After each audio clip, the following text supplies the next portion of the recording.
وَمَنْ سَبَّ أَصْحَابِي فَضِلُوهُ مَنْ سَبَّ نَبِيًّا فَضِلُوهُ جو میرے کسی نبی کی گستاخی کرے اسے قتل کرو، جو میرے کسی صحابی کی توہین کرے اسے کوڑے مارو۔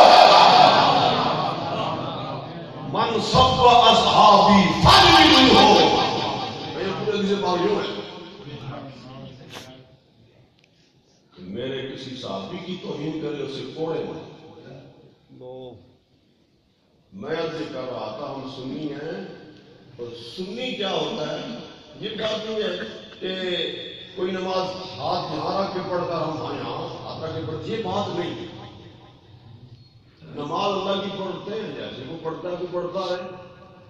مالکی حضرات ہاتھ کھول کے پڑھتے ہیں، شافعی حضرات یہاں ہاتھ باندھ کے پڑھتے ہیں، اللہ کی پڑھ رہے ہیں نا، یہ مسئلہ نہیں۔ سنی کی پہچان اس سے نہیں ہے، سنی کی پہچان یہ ہے وہ نہ اللہ کا بھی ادب ہوتا ہے نہ اللہ والوں کا بھی ادب ہوتا ہے۔ بے شک ہمارے بزرگوں نے، ہمارے اکابر نے، حضرت داتا صاحب رحمۃ اللہ تعالی علیہ جیسے ہمارے پیشواؤں نے ہمیں کیا سبق دیا۔ کشف المعیوب شریف میں صدیق اکبر رضی اللہ تعالیٰ عنہ کا تذکرہ لکھا، سب سے پہلا تذکرہ یہ لکھا۔ کشف المعیوب شریف کی زیارت ضرور کریں، عام دستیاب ہے۔ آپ کے پاس ایک دلیل آئے گی۔ یہ جو دوسرے ہیں نا ان کو ہم کوئی وقت نہیں دیتے، میں تو مسلسل اپنوں کو سمجھانے میں لگا ہوا ہوں۔ کشف المعیوب شریف حضرت داتا گنج بخش علی الحجویری علی بن عثمان آپ سید ہیں، سید السادات، سید السادات داتا صاحب فرماتے ہیں کہ ابوبکر صدیق اکبر رضی اللہ عنہ مقدم ہمارے خلائق از پس انبیاء کے بعد ساری مخلوق سے بزرگ و برتر ہے صدیق اکبر۔ سبحان اللہ، سبحان اللہ، واہ واہ، سبحان اللہ۔ ابھی ایک کلام میں تھا نا کہ انبیاء کے بعد سب بندوں سے، وہ بات بھی صحیح ہے، شاعروں کی مجبوریاں ہوتی ہیں، وطن کے مسائل ہوتے ہیں، لیکن حقیقت یہ ہے انبیاء کے بعد دادا صاحب فرما رہے ہیں مقدم ہم خلائق از پس انبیاء، انبیاء کے بعد ساری مخلوق سے افضل ہے جا رہا۔ سبحان اللہ، سبحان اللہ۔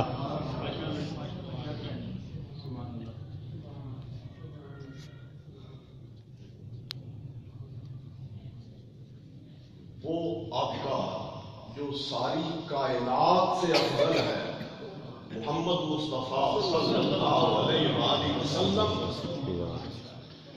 محمد مصطفیٰ صلی اللہ علیہ وآلہ وسلم کا رنگ چڑھا صدیق اکبر پر۔ غار ثور میں یہاں ایک تمثیل سے میں بات کروں، اگر کوئی پتہ چلے کہ فلاں بندہ اسے حضور کی زیارت خواب میں ہوئی ہے، وہ جیسا بھی ہو مسلمان اس سے عقیدت و محبت کا اظہار کرتے ہیں۔ یہ اتنا عاشق رسول ہے، رب کا اتنا پسندیدہ بندہ ہے، اسے خواب میں حضور کی زیارت نصیب ہوتی ہے۔ اور یہ پتہ چلے کہ فلاں شخصیت کو جاگتے ہوئے رسول اللہ کا دیدار نصیب ہوتا ہے۔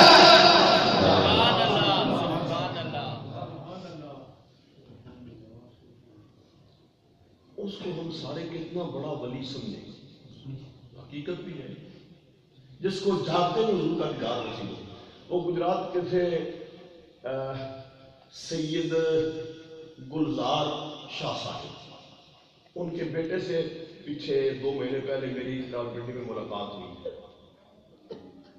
گجرات میں ان کا گھر، ان کا کمرہ تو حضرت شیخ الاسلام سیالوی رحمۃ اللہ تعالی علیہ، حضرت خواجہ پیر قمر الدین سیالوی رحمۃ اللہ تعالی علیہ،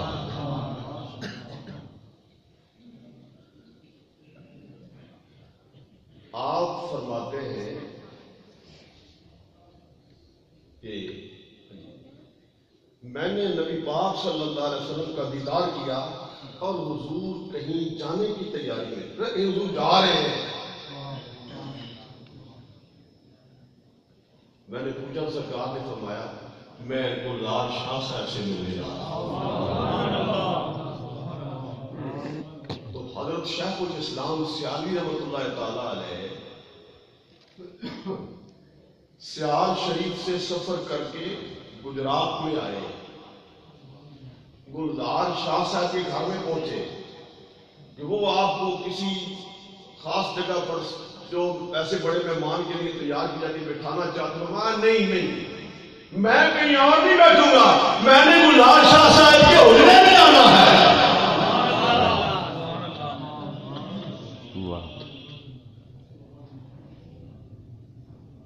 یہ بات میں نے تمہیداً عرض کی ہے، ہمیں پتہ چلے نا کہ کسی کو خواب میں حضور کی زیارت ہوئی، ہم اس سے بھی محبت کرتے ہیں، اور یہ پتہ نہیں کہ فلاں کو بیداری میں حضور کی زیارت ہوئی یا بار بار زیارت بیداری میں ہوئی، ہم اس کو بہت بڑا ولی سمجھیں گے، اور یہ حقیقت بھی ہے۔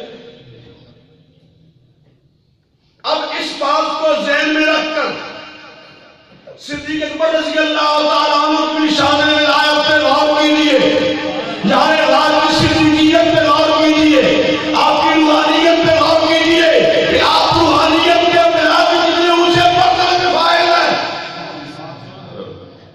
اعلان نبوت سے پہلے بھی حضور کے ساتھ، اعلان نبوت ہوا تو حضور کے ساتھ، مکہ کے 13 سال حضور کے ساتھ، شارع ہجرت پر حضور کے ساتھ، غارِ ثور میں حضور کے ساتھ، مدینہ میں حضور کے ساتھ، بدر اور خندق میں حضور کے ساتھ، ساری زندگی حضور کے ساتھ، اور بعد مثال بھی حضور کے ساتھ۔ سبحان اللہ، سبحان اللہ۔ مصطفیٰ کا ہم سفر ابو بکر، ابو بکر، مصطفیٰ کا ہم سفر ابو بکر، ابو بکر، مصطفیٰ کا ہم سفر ابو بکر، ابو بکر۔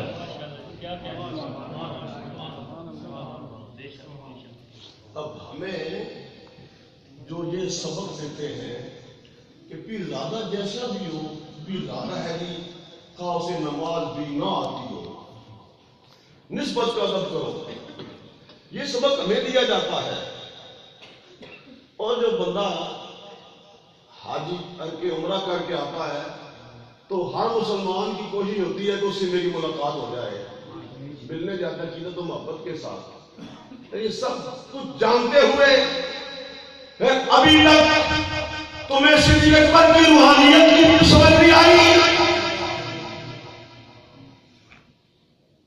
اب غارِ ثور کے اندر ہے، میں نے جملہ بولا تھا تو حضور کا رنگ چڑھا ہے، غارِ ثور کے اندر ہے،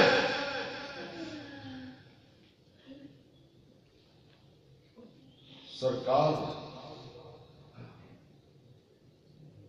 سر اقدس یار غار ایران پہ رکھے حضور سو رہے ہیں، بکر صدیق رضی اللہ تعالی عنہ جاگ رہے، سرکار کا چہرہ انور سامنے ہے، اور ادھر ایری سوراخ پہ رکھے ہوئے ہیں، اپنا لباس جو ستر ڈھانپنے کے لیے تھا وہ تو ستر ڈھانپا ہوا ہے، باقی لباس کو تار تار کر کے غار کے سوراخ بند کیے، غار کو صاف کیا، پھر جب یہ ساری تیاری کر چکے دیکھا ایک سوراخ پھر بھی باقی ہے، ادھر ایڑی دبا دی اور پھر سرکار کو آواز دی حضور رسول لے آئے۔ اب سرکار ان کی ران پہ سر رکھا ہے، حضور کی آنکھ لگ گئی۔ اب سرکار کا چہرہ پاک بکر صدیق رضی اللہ تعالیٰ عنہ چہرہ پاک کو دیکھے جا رہے ہیں۔ وہ نور صدیق اکبر رضی اللہ تعالیٰ عنہ کے چہرے پر، آپ کی آنکھوں میں، آپ کے لبوں سے رخسار پر وہ نور اثر انداز ہو رہا ہے۔ دیکھو سورج جب نکلتا ہے تو ذرے چمکتے ہیں، ایک کانچ کا ٹکڑا پڑا وہ بھی چمکتا ہے، ذرے چمکتے ہیں، سورج اپنے نور سے جہان کو جگمگا دیتا ہے۔ یہ آسمانوں کا سورج ہے اور وہ اللہ کا سورج ہے، وہ رب کا سراج منیر ہے، وہ انبیاء کا سورج ہے، وہ روحانیت کا آفتاب ہے۔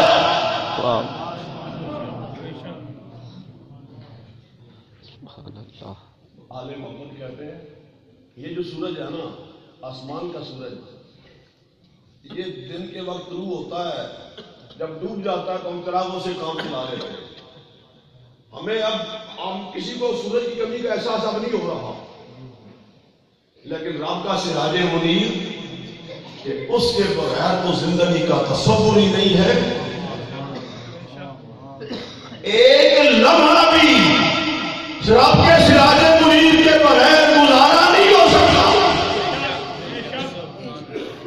اب یہ آسمانوں کا سورج یہ جہان کو منور کر دیتا ہے، تو وہ رب کے سراج منیر نے پھر یار غار کے چہرے کو کیسا جگمگایا ہوگا۔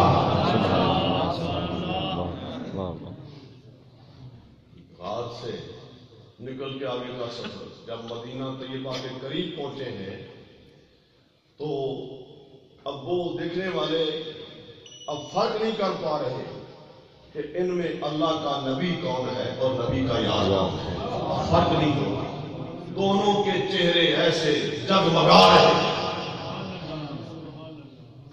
ایسے منور ہیں، فرق معلوم نہیں ہو رہا۔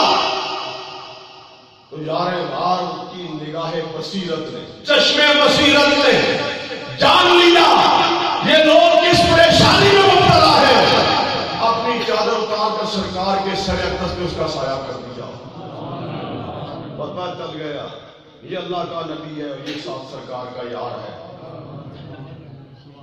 یوں اتنا نور۔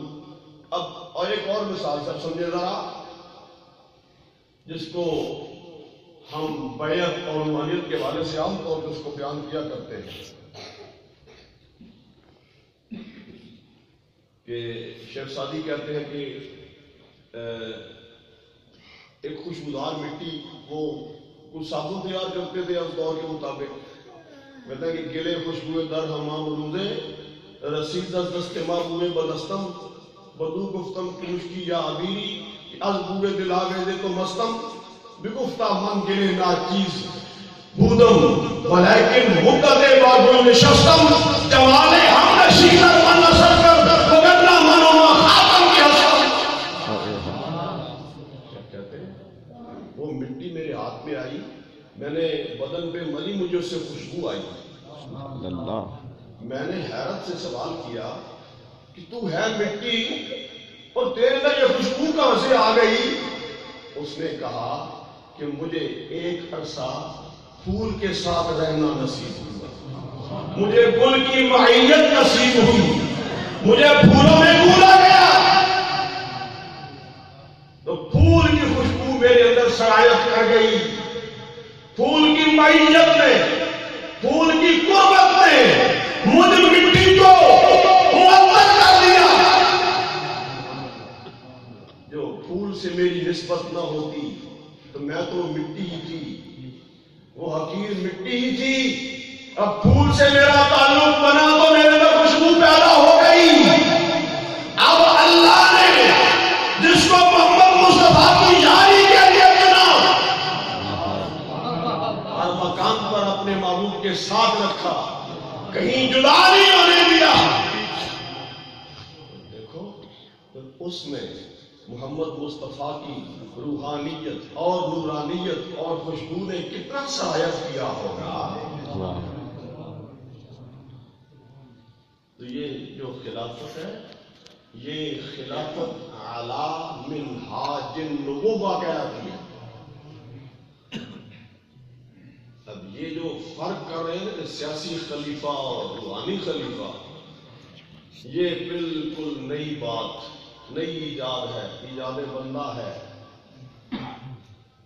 اکابر نے ایسی کوئی بات نہیں، نہ ابو حنیفہ نے، نہ غوث اعظم نے، نہ داتا صاحب نے، کسی بزرگ نے ایسی بات نہیں کی۔ یہ خلافت راشدہ ہے، یہ نبوت کے طریقے پر ہے۔ یہ خلافت علی منہاج النبوہ۔ اور سرکار نے فرمایا ما صف اللہ شیء فی صدری الا صفقته فی صدر ابی بکر۔ اللہ نے جو کچھ میرے سینے میں داخل کیا، جو کچھ میرے سینے میں اتارا ہے، میں نے یار غار کے سینے میں داخل کر دیا۔ سبحان اللہ، سبحان اللہ، واہ واہ واہ، سبحان اللہ، سبحان اللہ۔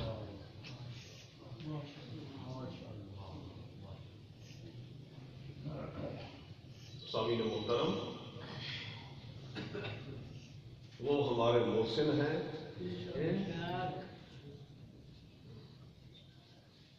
ایمان کامل، قرآن و سنت کی اطاعت و اتباع، اسلام کے لیے جہاد، امت سے پیار، یہ سب مومن کامل ہونے کی علامات ہیں۔ میں کہیں بھی دنیا داری نہیں ہے۔ نبی پاک صلی اللہ علیہ وآلہ وسلم کی محبت یار غار کے اندر ہے، تو جو عشق میں اتنا کامل ہے وہ ولایت میں اتنے اونچے درجے پر ہے۔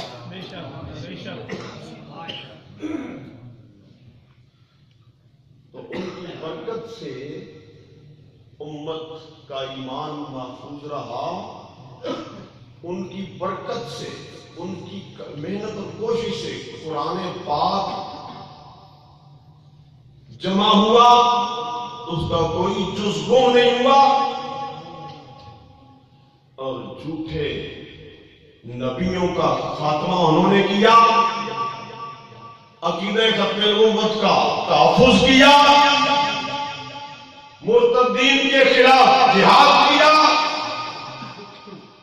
یوں امت کا ایمان بچا لیا، جس کی برکت سے ساری امت کا ایمان محفوظ رہا ہے۔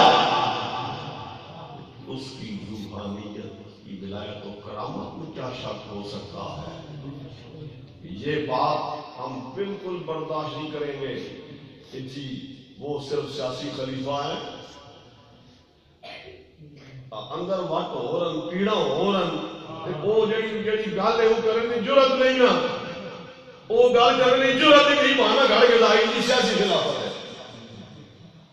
تو حضور نے مرد مثال شریف میں فرمایا مرو ابا بکر فلیصلی بالناس، ابو بکر سے کہو لوگوں کو نماز پڑھائے، امامت کرے۔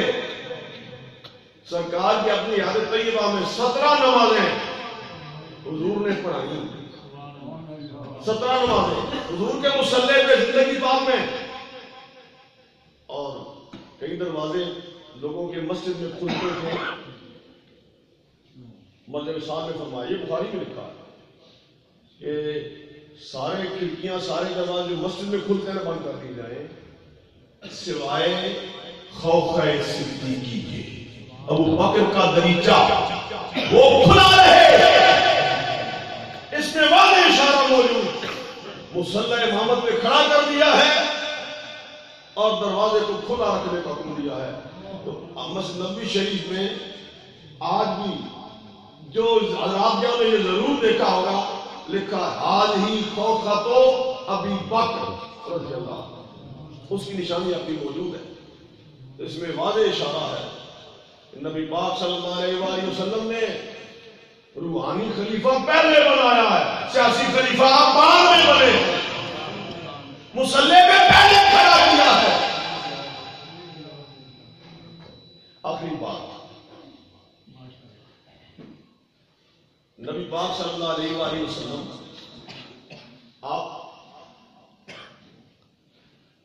کہ آخری ایام ہے اس سرکار تشریف لائے، فرمایا مجھے ذرا سہارا دے کے لے چلو، لے کے چلتے ہیں۔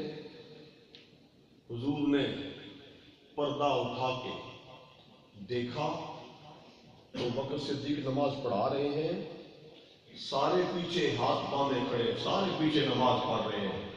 یہ منظر دیکھ کر رسول اللہ نے پھر پردہ گرا دیا۔ اس موضوع پر میں انشاءاللہ پھر کسی جگہ پوری تفصیل اس کی سناؤں گا کہ ہمارے ایک عالم کہا کرتے تھے کہ سرکار آئے، آ کے دیکھ کے پیچھے ہٹ کے اس میں کیا راز ہے، تو وہ پنجابی میں بیان کرتے تھے، انہوں نے فرمایا کہ ابوبکر میں کر آیا تو امام اپنا منکر کہاں ہے؟ سارے پیچھے کھل کے پڑھنے پہ پتہ چل گیا ابوبکر تو نہ منکر کوئی بھی نہیں، تو نہ منکر کوئی بھی نہیں، اے منکر بعد میں جمتا ہے، نہ نبی نے نہ علی نے۔